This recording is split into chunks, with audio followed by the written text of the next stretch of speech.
بسم اللہ الرحمن الرحیم۔ السلام علیکم دوستو، آج کی ویڈیو میں ہم بیان کریں گے کہ اللہ تعالیٰ کے دو فرشتوں ہاروت اور ماروت کے بارے میں۔ ان دو معصوم فرشتوں کے بارے میں کئی قسم کے خرافات گھڑے گئے ہیں جن کی کوئی بنیاد نہیں ہے۔ ان کا ماخذ صرف اور صرف یہودی روایات ہیں۔ فرشتے اللہ تعالیٰ کی معصوم مخلوق ہیں اور ان سے کوئی غلطی سرزد نہیں ہوتی۔ قرآن پاک میں ارشاد باری تعالیٰ ہے کہ فرشتے وہی کام سر انجام دیتے ہیں جن کا ان کو اللہ تعالیٰ کی طرف سے حکم دیا جاتا ہے۔ آپ کی معلومات کے لیے ہم پہلے ان فرشتوں کے بارے میں وہ کہانی بیان کریں گے جو یہودی روایات پر مبنی ہیں اور عام طور پر یہ بیان کی جاتی ہے۔ اس کے بعد اللہ تعالیٰ کے ان دو معصوم فرشتوں کے بارے میں اصل حقیقت بھی بیان کریں گے۔ یہ واقعہ ہم تفسیر مدہری سے نقل کر رہے ہیں۔ علامہ بغوی نے ابن عباس الکلبی اور قتادہ سے ہاروت و ماروت کا قصہ اس طرح نقل کیا ہے کہ ملائکہ جب بنی آدم کے برے اعمال کو آسمان کی طرف چڑھتے ہوئے دیکھتے تو فرشتے انسانوں کو تان کر دے۔ اللہ تعالیٰ نے فرمایا، اگر میں تمہیں بھی زمین پر اتاروں اور تمہیں بھی انہی اختیارات اور قوتوں سے مرکب کروں جن سے میں نے انہیں مرکب کیا ہے تو تم بھی ایسے ہی افعال کا ارتکاب کرو گے۔ فرشتے کہنے لگے، اے اللہ، پاک ہے تیری ذات، یہ نہیں ہو سکتا کہ ہم تیری نافرمانی کریں۔ اللہ تعالیٰ نے فرمایا، اچھا تم اپنے میں سے چند نیک فرشتے منتخب کرو۔ پس فرشتوں نے حضرت ہاروت اور ماروت اور اسرائیل علیہ السلام کو منتخب کیا۔ اللہ تعالیٰ نے ان میں شہود پیدا فرما دیا اور انہیں زمین پر اتار دیا۔ پھر انہیں حکم دیا کہ لوگوں کے درمیان عدل و انصاف کرنا اور شرک، قتل، زنا اور شراب نوشی سے اجتناب کرنا۔ اسرائیل علیہ السلام کے دل میں شعور پیدا ہوا تو انہوں نے فوراً توبہ کی اور اللہ تعالیٰ کی بارگاہ میں سوال کیا کہ مجھے آسمان کی طرف اٹھا لے۔ اللہ تعالیٰ نے ان کی توبہ قبول فرمائی۔ وہ 40 سال سجدے میں پڑے رہے، اب بھی ندامت کی وجہ سے سر نہیں اٹھاتے۔ دوسرے دونوں فرشتوں نے لوگوں کے درمیان دن کے وقت فیصلے کرتے رہتے اور شام کو اسم عظیم پڑھ کر آسمان کی طرف بلند ہو جاتے۔ ایک مہینہ نہیں گزرا تھا کہ آزمائش کی گھڑی آ پہنچی۔ وہ اس طرح کہ زہرہ نامی ایک عورت اور اس کے خاوند کا جھگڑا ان کے سامنے پیش ہوا۔ یہ زہرہ اہل فارس کی ملکہ تھی اور انتہائی خوبصورت تھی۔ فرشتے اسے دیکھتے ہی اس پر عاشق ہو گئے اور اسے اپنی خواہش پورے کرنے کے لیے پھسلانا شروع کر دیا۔ اس نے ان کی خواہش پوری کرنے کے لیے یہ شرائط عائد کر دیں کہ بت کی پوجا کرو، اس کے خاوند کو قتل کرو اور شراب بھی پیو۔ اس عورت نے انہیں پہلے شراب پیش کی تو انہوں نے شراب پی لی، پھر زنا کیا۔ زنا کرتے اس کے خاوند نے انہیں دیکھ لیا، انہوں نے اس کو قتل کر دیا۔ اللہ تعالیٰ نے زہرہ کو مسخ کر کے ستارہ بنا دیا۔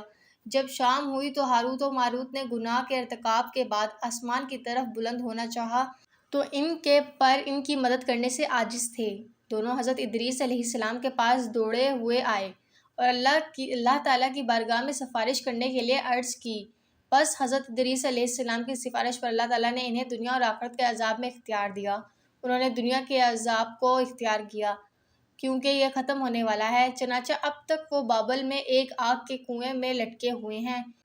یہ قصہ روایات ضعیفہ میں سے ہے۔ قرآن کریم میں اس قسم کے قصے کا کوئی اشارہ نہیں ہے۔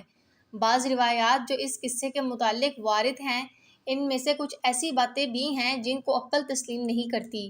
مثلاً ربیہ بن انس سے مروی ہے کہ زہرہ کو اللہ تعالیٰ نے مسخ کر کے ستارہ بنا دیا اور وہ اسم اعظم سیکھ کر آسمان پر چڑھ گئی اور فرشتے آسمان کی طرف بلند نہ ہو سکے، حالانکہ وہی فرشتے زہرہ کو اسم عظیم سکھانے والے تھے۔ دوسرا یہ کہ معصیت کے ارتکاب میں زہرہ اور فرشتے برابر تھے، بلکہ فرشتوں کا کفر زہرہ کے کفر سے کم تھا، کیونکہ انہوں نے تو یہ تمام کارروائی نشے کی حالت میں کی تھی اور زہرہ اس سارے حادثے کی اصل تھی۔ تو یہ کیسے ہو سکتا ہے کہ فرشتے تو عذاب میں مبتلا کیے جائیں اور زہرہ آسمان پر چڑھ جائے؟ محمد بن یوسف الصالحی سبیل الرشاد میں لکھتے ہیں کہ شیخ کمال الدین نے فرمایا ہے کہ ائمہ نقل نے اس قصے کو صحیح قرار نہیں دیا اور حضرت علی اور حضرت ابن عباس رضی اللہ تعالیٰ عنہ سے اس کی روایت کو ثابت نہیں کیا۔ الاصی نے لکھا ہے کہ اس قصے کے متعلق حضور نبی کریم صلی اللہ علیہ وآلہ وسلم سے نہ تو صحیح اور نہ کوئی سقیم روایت مروی ہے۔ یہ یہود کا افتراء اور من گھڑت قصہ ہے، اور اب ہاروت و ماروت کے بارے میں جو اصل حقیقت ہے وہ آپ کے سامنے بیان کرتے ہیں۔ حضرت سلیمان علیہ السلام کے زمانے کے بعد بابل کے لوگوں کے اندر سحر کاری اور جادوگری عجیب و غریب طور پر رواج پا چکی تھی۔ بابل 5000 سال پہلے کا ایک شہر تھا جو دریائے فرات اور دجلہ کے وسیع و عریض رقبے پر پھیلا ہوا تھا۔ اس کے لوگ ایک عظیم تہذیب و تمدن کے مالک تھے۔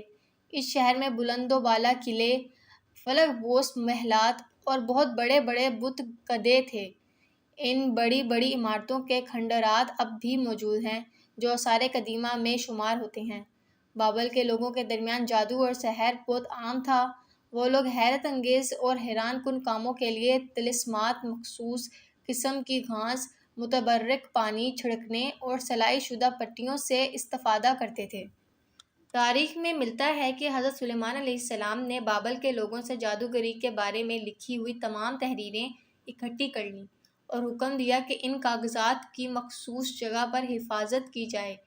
ان کی حفاظت کرنے کا حکم اس لیے دیا تھا کہ کیونکہ ان کاغذات پر ایسے مفید مطالب بھی درج تھے جن سے جادو کا توڑ ہو سکتا تھا۔ کہا جاتا ہے کہ ان تحریروں کو حضرت سلیمان علیہ السلام کے محل میں ان کی کرسی کے نیچے دفن کیا گیا تھا۔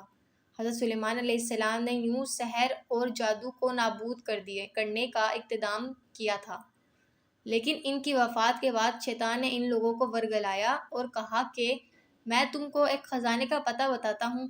چنانچہ اس طریقے سے کچھ لوگوں نے ان کاغذات کو باہر نکالا اور جادو کی تعلیم دینا شروع کر دی۔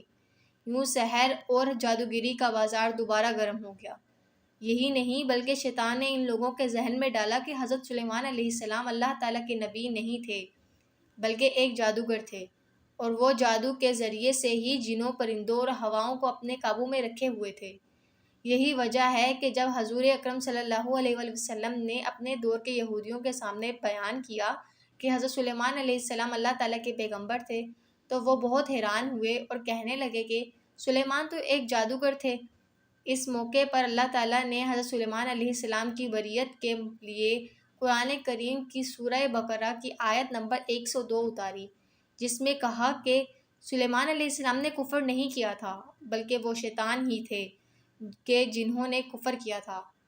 بہرحال جب بابل میں جادوگری عام ہو گئی تو سحر اور جادو اور اس سے ہونے والے نقصانات کو روکنے کے لیے ضروری تھا کہ کوئی اہم اور مضبوط قدم اٹھایا جائے۔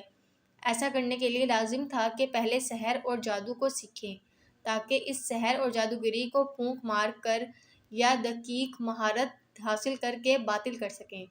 اللہ تعالیٰ نے اپنے 2 فرشتوں ہاروت و ماروت انسانی شکل میں بابل کے لوگوں کے درمیان بھیجے تاکہ وہ لوگوں کو سحر اور جادو سکھائیں کہ وہ جادوگروں کے جادو کو روک سکیں۔ ہاروت و ماروت کا بابل کے لوگوں میں آنا صرف سحر کی ایسی تعلیم کے لیے تھا کہ جس سے لوگ سحر کو باطل کر سکیں۔